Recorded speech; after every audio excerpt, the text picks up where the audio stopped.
Evidence submitted to Parliament has revealed that the company hired to deport failed asylum seekers was warned by staff about its training techniques. This training video forms part of that evidence and was submitted by whistleblowers from the company G4S. The whistleblowers who worked as guards at the company say the footage was used as part of their training in 2004, when the company was known as Securicor. The video shows 3 scenarios. The first is a compliant deportee. Well, you'll enjoy it today, no problem. Second, the video shows how to handle a non-compliant passenger. I'm not going. Okay, safe. I'm not going. Get off me. Right, come on. Mohammed, just calm down, okay? What the fuck is going on? This is the fucking plane. What's going on?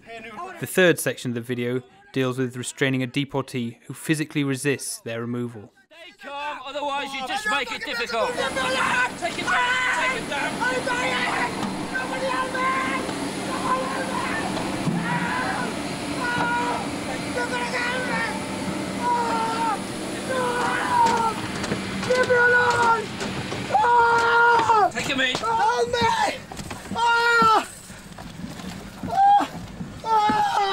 I'm gonna kill you. Take him in. Stay calm, Mohammed! Shut up! Let's explain to you what's going on! You're making it difficult for yourself! We took the video to the UK's leading control and restraint expert. Eric Baskind has appeared as an expert witness in hundreds of court cases involving the use of force. You wouldn't assess that as being anything like the cornerstone or a core part of their training, because it was far too short. And there's so many things in there that are just wrong. For example, taking the person up the stairs, he wasn't under any sort of control. That would have been dangerous. If it was raining or if the steps were slippery, that just wouldn't have happened in that way. His head wasn't controlled in the way that it ought to have been. And the person who's controlling the head is also in charge of the overall team and in charge of trying to keep him calm, de-escalating the situation and bringing the situation under control the best way he can. He's not being controlled properly.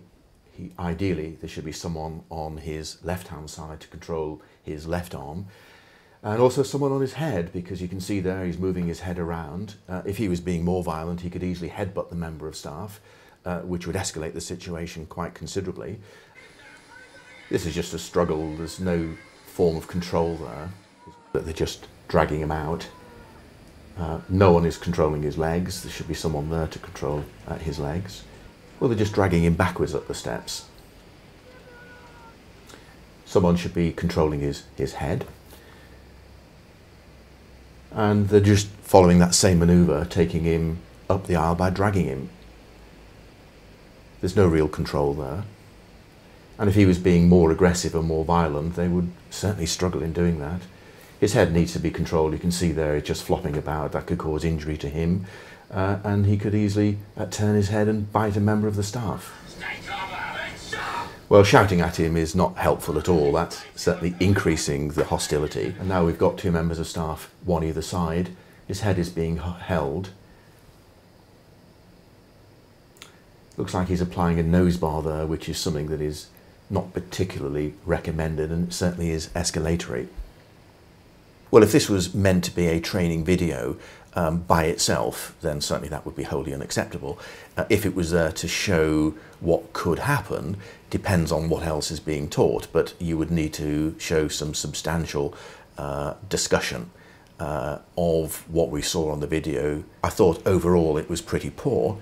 There were some discernible techniques. I know this was a training video, but if this was a real-life situation, he was certainly not going to be controlled by those individuals using the techniques that we saw on the video. Physical intervention training is absolutely essential. It's important for a number of reasons. Firstly, you want to make sure that only those techniques that have been approved, both in terms of being able to restrain someone ethically and safely, are used, and also to discourage members of staff from using techniques that are not authorised. G4S did not deny that the video was used to train its guards when they worked for Securicor. A spokesperson said the video had not been used since 2005, after Securicor merged with another company to form G4S. In a statement, the company said, "Neither this video nor any other video is currently in use to train our personnel. All our staff are trained by G4S instructors, who in turn have received instructor training from and are approved by the National Tactical Response Group in accordance with National Offender Management Service guidelines.